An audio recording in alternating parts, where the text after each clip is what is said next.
نبی کریم صلی اللہ تعالی علیہ وسلم نے فرمایا عثمان اس جگہ کی طرف ذرا چکر لگانا، جگہ بڑی اچھی ہے۔ عثمان غنی گئے، جگہ خرید کے واپس آ گئے۔ حضور نے فرمایا ہوا ہے؟ عرض کی حضور خرید آیا ہوں۔ فرمایا میں نے تو چکر لگانے کا کہا تھا۔ کہا یا رسول اللہ آپ نے یہ بھی تو فرمایا تھا جگہ بڑی اچھی ہے، تو جس کو آپ نے اچھا کہہ دیا یہودی کے پاس تو نہیں نہ رہنی چاہیے، تو میں نے خرید دی۔ شرم نہیں آتی لوگوں کو۔ حضرت عثمان کے بارے میں بات کرتے ہیں، جس قبرستان میں سیدہ پاک بی بی صاحبہ حضرت فاطمہ الزہرا آرام کر رہی ہے، وہ زمین حضرت عثمان نے تحفہ دی ہے۔ حیا نہیں آتی بات کرتے؟ شرم نہیں آتی؟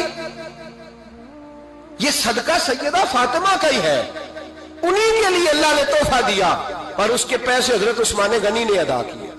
پھر اس قبرستان میں سیدہ پاک نے آرام کیا، پھر اسی قبرستان میں عثمان ابن مسعود نے آرام کیا، پھر اسی قبرستان میں حضرت حلیمہ سعدیہ لیٹی ہوئی ہے، اسی قبرستان کے اندر نبی پاک کی زوجہ سیدہ عائشہ آرام کرتی ہے، پھر اسی زمین پر میرے محبوب کے پیارے نواسے امام حسن آرام فرمائے۔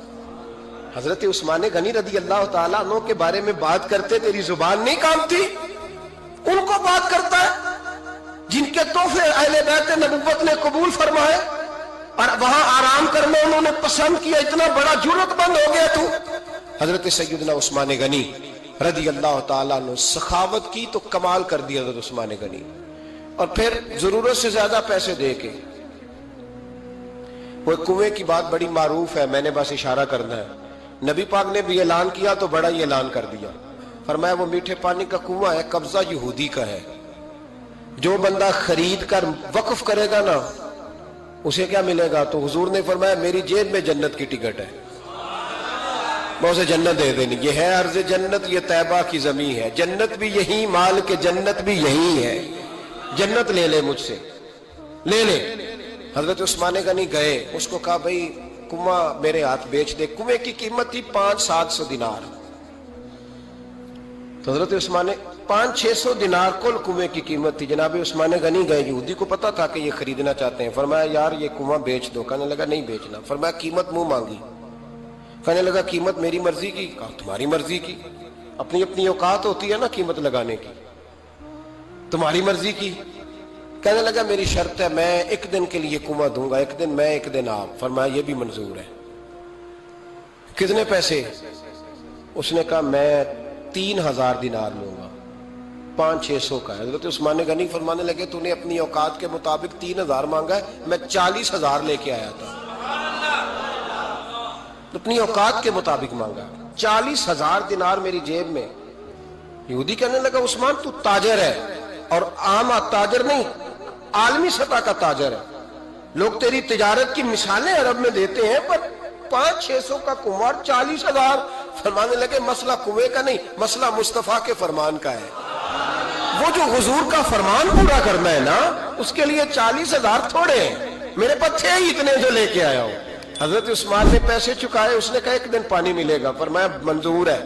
وہ ایک دن بیچا کرتا تھا پانی، حضرت عثمان نے اعلان کر دیا جو میرا دن ہے نا فری پیو، اپنے بھی پیو، بیگانے کا اعلان کوئی نہیں کرنا، میرا کوئی پروگرام نہیں۔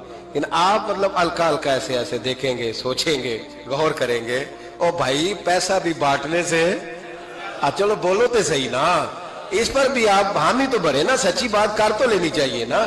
چلے عمر آپ 2 سال کے بعد کر لینا، 6 سال کے بعد کر لینا، پر ہاں نہ تو صحیح کرے نا، پیسہ بھی ہمیشہ بانٹنے سے۔ ملا رومی رحمت اللہ علیہ فرماتے ہیں کنویں سے سادہ پانی نکل جائے تو تازہ آ جاتا ہے، اور اگر پانی کنویں کے اندر رہے سارا ختم نہ ہو تو باسی ہو جاتا ہے۔ اس لیے فرمایا کرتے تھے میں اس کنویں سے پانی پیتا ہوں جس پہ رش زیادہ ہوتا ہے، اس لیے کہ وہاں سے پانی ختم ہوتا ہے تو تازہ آتا رہتا ہے۔ فرماتے تو اللہ کے رستے میں سارا خرچ کر دے، اللہ تازے عطا کر دے گا اور پہلے سے زیادہ عطا کر دے گا۔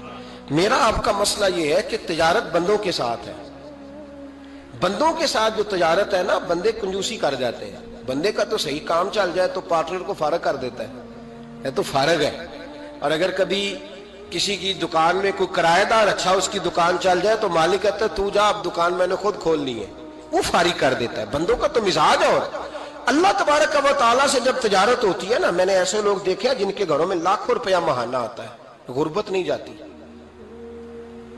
ان کو سوچنا چاہیے کہ کثرت والا پیسہ آیا ہے پر برکت والا نہیں آیا. حضرت عثمان غنی رضی اللہ تعالیٰ عنہ فرماتے ہیں کہ میں نے پہلے بھی میں بڑا تاجر تھا، لیکن جب سے مصطفیٰ کے نام پر خرچ کرنا شروع کیا، پھر کہاں کہاں سے آیا کب. اور بڑی سیانی بات فرماتے ہیں. آپ فرماتے ہیں میں کلمہ پڑھنے سے پہلے تجارت کو وقت زیادہ دیتا تھا، اور مسلمان ہونے کے بعد میں نے تجارت کو ٹائم تھوڑا دیا، پر اللہ نے روزی مجھے زیادہ عطا فرمائی. اس لیے برکت پر ہماری توجہ نہیں رہی، غیبی خزانوں پر خیال ہم نے چھوڑ دیا ہے. غیبی خزانوں سے جو چیز ملتی ہے وہ زیادہ ملتی ہے، جو مادی ذرائع سے ملتی ہے وہ چیز کم ہوتی ہے. حضرت عثمان غنی پر الزام لگا جب آپ کا دور حکومت تھا. یہ یاد رکھیں کہ سب سے زیادہ الزامات حضرت عثمان غنی پہ لگائے گئے. جن بندوں کے قد کاٹ زیادہ ہوتے ہیں ان کے خلاف پراپوگنڈے بھی لمبے چوڑے ہی ہوتے ہیں. بڑی بڑی بات یاد رکھنا. کہا گیا کہ حضرت عثمان لوگوں کو نوازتے بڑا ہے، بڑا دیتے ہیں حضرت عثمان غنی. تو حضرت عثمان غنی فرمایا کرتے تھے حکمران تو میں آج بنا ہوں تو میں تو پہلے بھی بڑا دیتا تھا، وہ کس خزانے سے دیتا تھا؟ آپ جواب دیا کرتے. دیکھیں ذرا، لاکھوں لوگ حج کرنے آتے تھے، پر حضرت عثمان غنی حج کرنے جاتے تو اعلان کر دیتے کہ کوئی حاجی حج کے موقع پر آ کے کھانا نہ پکائے، سب کو کھانا عثمان غنی اپنی جیب سے دیا کرے. مینا میں لنگر کھانا ہوتا تھا حضرت عثمان غنی کا، مینا میں. فرماتے تھے کھاؤ حاجیوں جتنا کھا سکتے. اور پھر حضرت عثمان غنی کا اعلان تھا، خدام کو کہتے تھے میں آخر میں کھاؤں گا، پہلے میرے سارے آنے والے حاجیوں کو کھلایا جائے. ایک بات اور سن لیں، بڑا ستایا گیا حضرت عثمان غنی کو، پراپوگنڈے کیے گئے، آپ کے خلاف مہم چلی. عبداللہ ابن سبا نے بڑی مہم جوئی کی آپ کے خلاف. یہودیوں نے مسلمانوں کا روپ دھار کر بڑا آپ کو ستایا، تکلیفیں دی. جی آپ اپنے رشتہ داروں کو بڑا دیتے ہیں. فرمایا کرتے تھے جیب سے دیتا ہوں، مال خزانہ سے نہیں دیتا. حضرت عثمان غنی رضی اللہ تعالیٰ عنہ کو بڑا ستایا گیا. یہ واحد خلفائے راشدین میں خلیفہ ہے جن کا 40 دن پانی بند کیا گیا، کھانا نہیں آنے دیا گیا. لیکن کمال ہستی حضرت عثمان غنی کی. مولا علی جیسے شیروں نے جا کے کہا آپ اشارہ کریں، یہ جو آپ کے خلاف نکلے ہوئے ہیں تو ایک تلوار سے مار دیے جائیں گے. تو حضرت سیدنا عثمان غنی فرمانے لگے میں وہ والا مینڈا نہیں بننا چاہتا جس کی وجہ سے مدینے کی گلیاں رنگین ہو جائیں. امن کا کہا خلافت چھوڑ دیں. فرمایا حضور نے کہا تھا اللہ تمہیں ایک قمیض پہنائے گا، لوگ اتارنا چاہیں گے، تم نے اتارنی نہیں. صبر سے، حوصلے سے، اطمینان سے. یہ وہ واحد ہستی ہے حضرت عثمان غنی، انہوں نے شہادت قبول کر لی لیکن تلوار نہیں چلنے دی، لوگوں کو ایک دوسرے کے گلے نہیں کاٹنے دی. وہ شخصیت ہے حضرت عثمان غنی کی. لیکن بڑا ستایا گیا، بڑا پراپوگنڈا. مجھے بتائیے اس کے بارے میں اللہ قرآن کی آیتیں نازل کر دے، اور جس کے بارے میں مصطفیٰ کریم ایک بار نہیں تین بار جنت کی بشارت عطا کر دے. کوئی بندہ ہمیں تاریخ بتائے، حوالے دے، کہانیاں سنائے تو ہم اس کی کہانیاں دیکھیں گے یا نبی پاک کا فرمان دیکھیں گے؟ بولیں، جا کے بولیں، جا کے. کسی کہانی پر کبھی بھی کان. بس ایک حدیث میں نے بڑی دفعہ سنائی ہے، پھر سناتا ہوں، ترمذی میں ہے. نبی پاک جنازگاہ تک گئے جنازہ پڑھنے. یا رسول اللہ فلاں آدمی انتقال کر گیا. جنازگاہ تک تشریف لے گئے جنازہ پڑھانے، لیکن جنازگاہ تک پہنچ کر محبوب نے فرمایا اس کا جنازہ نہیں پڑھانا. یا رسول اللہ کیوں؟ فرمایا اس لیے کہ یہ عثمان غنی سے بغض رکھتا تھا، تو حضور تو اس کا جنازہ نہیں پڑھتے. کوشش کرنا آپ کا مزاج کبھی کسی بندے کے لیے بوجھ نہ بنے. کوشش کریں کہ رویہ اس طرح کا ہو کہ آپ کسی سے ملیں تو اسے سکون ملے، اسے توانائی ملے. بعض لوگ ایسے ہوتے ہیں کہ جن سے ملنے کو دل کرتا ہے، مثل تعویذ ہوتے ہیں کچھ لوگ، وہ جب بھی ملتے ہیں شفا ہوتی ہے. کچھ لوگ ایسے ہوتے ہیں کہ جن سے ملنے کو نا بندے کا دل کرتا ہے کہ کبھی یہ آ جائے نا 2 گھڑیاں، اور وہ جانے لگے تو بندہ اسے کہتا ہے اتنی بھی جلدی کیا ہے، ذرا ٹھہر جائیے. تو کبھی بوجھ نہ بنے. بعض لوگ ایسے ہوتے ہیں جو دقت کرتے ہیں، بوجھ بنتے ہیں، اور بعض ایسے ہوتے ہیں جن سے ملنے کو دل کرتا ہے. کیا خوبصورت حدیث ہے. حدیث کی راوی سیدہ عائشہ صدیقہ ہے. بڑی چیزیں میں نے پڑھی حضرت عثمان کے بارے میں، بڑی کتابیں دیکھی، لیکن یہ بات پڑھ کے نا کلیجہ بڑا ٹھنڈا ہو. پیار بہت سارے لوگوں سے ہوتا ہے یار، یہ تو نہیں ہے نا کہ پیار نہیں. نبی پاک کا جو حضرت ابوبکر صدیق سے پیار ہے اس کا دنیا میں کوئی انکار کر سکتا ہے؟ حضرت عمر کو جو حضور چاہتے ہیں کوئی انکار کر سکتا ہے؟ اور مولا کائنات شیر خدا جن کو حضور نے فرمایا کہ جدھر علی ہوتا ہے حق بھی خود بخود ادھر ہو جاتا ہے، حق مڑ جاتا ہے جدھر علی مڑتا ہے. اتنا بڑا. اور فرمایا من کنت مولا، جس کا میں مولا علی بھی اس کے تو یہ کوئی حد ہی نہیں ہے حضرت مولا علی سے حضور کے پیار کی کوئی حد ہی نہیں ہے. یہ دنیا میں واحد بندہ ہے, ساری دنیا حضور کو مناتی تھی, علی روٹھ جاتے تھے تو مصطفیٰ منانے جاتے تھے. یہ سب سے پیار ہی نرالا ہے. لیکن ذرا سننا بات, اور یار یہ بھی ایک رنگ ہے زندگی کا. اور مطلب آپ کیا سمجھتے ہیں کہ وہ جو لیڈر ہے اس کے سینے میں دل کوئی نہیں؟ آپ کا کیا خیال ہے کہ جو مفتی ہو گیا تو اس کے سینے میں دل نہیں رہا, جو پیر ہو گیا تو کیا اس کے سینے میں پتھر بن گیا, دل نہیں دھڑکتا؟ درد اگرچہ جان گزل ہے, کیا کروں, دل ہے. غم عشق اگر نہ ہوتا تو غم روزگار ہوتا. یہ ہوتا ہے, دل میں درد بھی ہوتا ہے, کسی کو ملنے کو بھی دل چاہتا ہے, انسان سفر بھی کرتا ہے, کبھی وہ کہتا ہے کہ اور کوئی نہ ہو, میں ہوں, میرا محبوب ہو. دل جو ہوا کیا کیا جائے. لیکن نبی کریم صلی اللہ علیہ وسلم بیٹھے بیٹھے نہ چپ کر گئے, اور دیر کے بعد حضور نے فرمایا, سیدہ عائشہ صدیقہ, سیدہ حفصہ, حضور نے فرمایا عائشہ کسی صحابی کو بلاؤ مجھ سے باتیں کرے. یہ پہلو نرالا ہے, کسی کو بلاؤ ذرا مجھ سے باتیں کرے. تو جناب عائشہ کہتی ہے میں نے آؤ دیکھا نہ تاؤ دیکھا, بیٹیاں تو بات ہی باپ کی کرتی ہیں, اور نمبر دوسرا لگ جائے تو پھر بھائیوں کی. حضور نے فرمایا کسی کو بلاؤ ذرا مجھ سے باتیں کرے. حضرت عائشہ صدیقہ عرض کرنے لگی حضور بلاؤں اپنے ابا جان کو, جناب صدیق اکبر کو بلاؤں. حضور مسکرائے اور مسکرا کے فرمایا نہیں تو رہنے دے, پیار بڑا ہے, نہیں تو رہنے دے. تو حضرت حفصہ کہتی ہیں جب حضرت عائشہ پیچھے ہٹی تو میں نے فوراً آگے بڑھ کے نہ تو عرض کی حضور میں اپنے ابا جی جناب عمر کو بلاؤں. تو حضور پھر مسکرایا, فرمایا ٹھیک ہے عمر بھی, پر تو مہربانی کر رہنے دے, قربان جاؤں حضرت عثمان آپ کی شان پر, کیا نصیبہ ہے.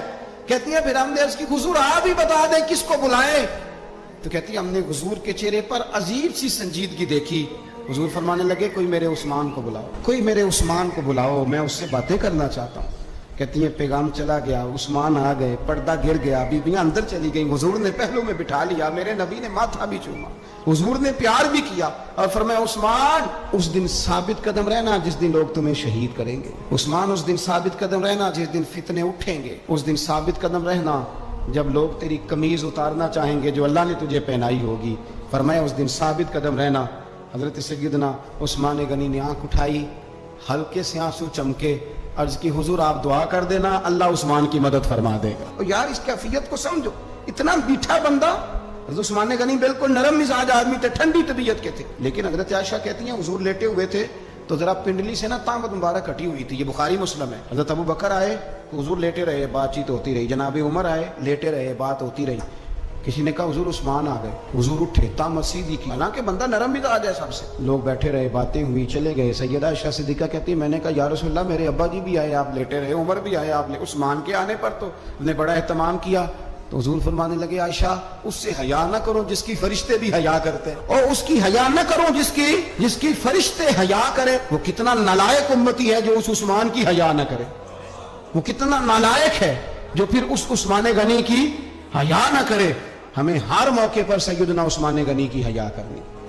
17 اور 18 ذی الحجہ حضرت عثمان غنی رضی اللہ تعالیٰ عنہ کا یوم وصال ہے. 18 ذی الحجہ کو آپ کو شہید کیا گیا تھا. قرآن پاک پڑھتے ہوئے حضرت عثمان غنی کی زندگی کے 3 پہلو بڑے نمایاں ہیں, 3 پہلو بڑے. ایک تو حضرت عثمان غنی رضی اللہ تعالیٰ عنہ بہت زیادہ سخاوت کرنے والے. میں نے جو لفظ کہے سوچ سمجھ کے کہے, یعنی زیادہ نہیں, بہت زیادہ سخاوت, بہت زیادہ سخاوت. اور دوسرا بہت زیادہ شرم و حیا والے. فرماتے تھے باتھ روم کے اندر بھی کپڑے اتار کے غسل نہیں کرتا, شرم و حیا والے ہوتے. اور تیسرا اللہ سے بہت زیادہ ڈرنے والے. یہ 3 خوبیاں جس مسلمان کے اندر پیدا ہو جاتی ہیں وہ ایک خوبصورت مسلمان بن جاتا ہے. اللہ ہمیں ان کے رستوں کا مسافر بنائے. تنہائیوں میں کتاب کھول کے پڑھتا ہوں, تنہائیوں میں پڑھتا ہوں. جب مجھے کبھی لطف لینا ہوتا ہے تو میں صاحب طبقات کی یہ روایت کھول کے بیٹھ جاتا ہوں جب اپنا مزہ لینے کو دل کرے. حضرت عثمان غنی شہزادے تھے, دولت مند باپ کے بیٹے تھے, رئیس اعظم تھے. امیروں کے بچے نازک مزاج ہوتے ہیں, موڈ کے مالک ہوتے ہیں. بہت بڑے رئیس تھے, پر عشق لگا سی کھیڈاں کھیڑ دی نو, تو پھر کھیڈاں بھول گئیاں. کجل پایا سی یار دے ویکھنے نو, پھر او دی یاد وچ روندیاں ہی ڈول گئیاں. حیدر شاہ اس گلی کدے نہ رول دی, پر ہن تے رول دی. 4-5 دن کے بعد مدینے آئے, سفر پہ گئے ہوئے تھے. حضور کے پیچھے نماز پڑھی تو محبوب کے چہرے پہ ذرا نکاہت ہے, کمزوری ہے. حضرت بلال کو ملے, کہنے لگو بلال میں 4 دن باہر رہا ہوں, حضور کے چہرے پہ کمزوری کیوں ہے؟ جناب بلال کہنے لگے جا گھر جا کے پوچھ لیں. کہتا میں نے دروازے پہ دستک دی, سیدہ عائشہ صدیقہ اندر سے بولی کون ہے؟ میں نے کہا اماں جی غلام ہوں عثمان. میں 4 دن کے بعد آیا ہوں تو چہرے پہ بڑی کمزوری ہے. فرماتے جناب عائشہ ہجکی لے کے روئی. کیا ہوا؟ تو کہنے لگی عثمان 4 دن ہو گئے کونین کے مالک نے روٹی کوئی نہیں کھائی، ایک پیالہ دودھ کا ایک کھجور. حضرت عثمان غنی رضی اللہ تعالیٰ کا اماں جی آپ پردے میں نہیں چلی جاتی؟ شہزادہ دوڑے گئے، گھر سے اناج کی بوری کندھے پہ رکھی، ہر چیز اٹھائی. غلام کہنے لگا مجھے دے دو، 20 نوکر ہیں گھر میں. فرمایا نہیں، یہ میری ڈیوٹی ہے، میں نہیں کروں گا. عثمان خود گئے، رسول پاک کے گھر میں جھاڑو دیا، چولہے میں آگ جلائی. حضرت عائشہ کہتی ہے میں پردے کے پیچھے سے دیکھ رہی تھی، جب عثمان پھونکے مارتے تھے تو داڑھی سے دھواں نکلتا تھا. پھر عثمان جس نے پانی کا پیالہ بھی خود نہیں پیا تھا، اس نے سالن پکایا، پھر روٹیاں پکائیں تو ہاتھ جلے. کھانا پکا کے اور دسترخوان لگا کے مسجد میں حاضر ہوئے. کہا محبوبہ اگر مہربانی کریں تو گھر نہیں آتے؟ حضور تشریف لائے اور جب پہلا لقمہ تن تندور ہڈاں دا بالن تے اسی ہاواں نال تپایا، کپ کپ مکیاں پیڑے کیتے، اتو عشق پلیتھن لایا، تن دی ہانڈی من دا سالن، اتو لون صبر دا پایا. غلام فریدہ میں ساری تیری، تینوں وجہ یقین نہیں آیا. کہا محبوب یہاں بیٹھے تو صحیح، یہاں بیٹھے تو صحیح. حضور تشریف فرما ہوئے اور پہلا لقمہ جب نبی پاک نے منہ میں رکھا تو عثمان تڑپ کے روئے. 600 دینار نیچے رکھے. یا رسول اللہ میں نے دولت کو آگ تو نہیں لگانی اگر تیرے کام نہ آئے. حضور کس کام کی یہ جائیدادیں، کس کام کی؟ اگر آپ کے گھر میں 4 دن کھانا نہ پکے. حضرت عائشہ صدیقہ فرماتی ہیں عثمان تو چلے گئے، یہ کہہ کے تو میرے مصطفیٰ نے پھر ہاتھ اٹھائے اور ایسی دعا دی کہ میں تڑپ اٹھی، میں رونے لگی. حضور نے جھولی اٹھا کے کہا اے اللہ میں عثمان سے راضی ہوں، تو بھی میرے عثمان سے راضی ہو جا. حضرت عثمان غنی رضی اللہ تعالیٰ عنہ ساتھ تھے جب نبی پاک صلی اللہ علیہ وسلم 1400 صحابہ کو لے کے عمرے کی نیت سے نکلے. حدیبیہ کی مقام پر کافروں نے روک لیا، کہا عمرہ نہیں کرنے دیں گے. حضرت سیدنا عثمان غنی کو نبی پاک نے سفیر بنا کے بھیجا. جناب عثمان غنی کئی سالوں کے مکے سے بچھڑے تھے، سامنے کعبہ نظر آیا، احرام بندھا ہوا ہے. جب سفیر بن کے گئے تو ابو سفیان کہنے لگے عثمان ہم تیرے رسول کو تو ابھی عمرے کی اجازت نہیں دیتے، باقی لوگ تو نہیں آتے، وہ سامنے کعبہ ہے، وہ حجر اسود ہے، وہ سارا کچھ ہے، طواف کرنا ہے تو کر لو، استلام کرنا ہے تو کر لو، اگر تم نے کعبے کے اندر نماز پڑھنی ہے تو پڑھ لو، صفا مروہ کے پھیرے لگاؤ، تمہیں اجازت ہے. نبی عثمان غنی فرمانے لگے قسم ہے رسول کی زلفوں کی، جب تک میرے مصطفیٰ طواف نہیں کریں گے عثمان بھی کوئی نہیں کرے گا. عثمان بھی وہ کون سا طواف ہے جس میں طواف اور مدینے والا نہ ہو؟ وہ کون سا عمرہ ہے جس میں عمرہ ہو اور رسول پاک نہ ہو؟ وہ کون سا حج ہے جس میں حج ہو اور امام الانبیاء نہ ہو؟ بریلی کے امام بول پڑے، فرمانے لگے حاجیوں آؤ شہنشاہ کا روضہ دیکھو، کعبہ تو دیکھ چکے اب کعبے کا بھی کعبہ دیکھو. اور فرمانے لگے غور سے سن تو رضا، کعبے سے بھی آتی ہے صدا، میری آنکھوں سے میرے پیارے کا روضہ دیکھو.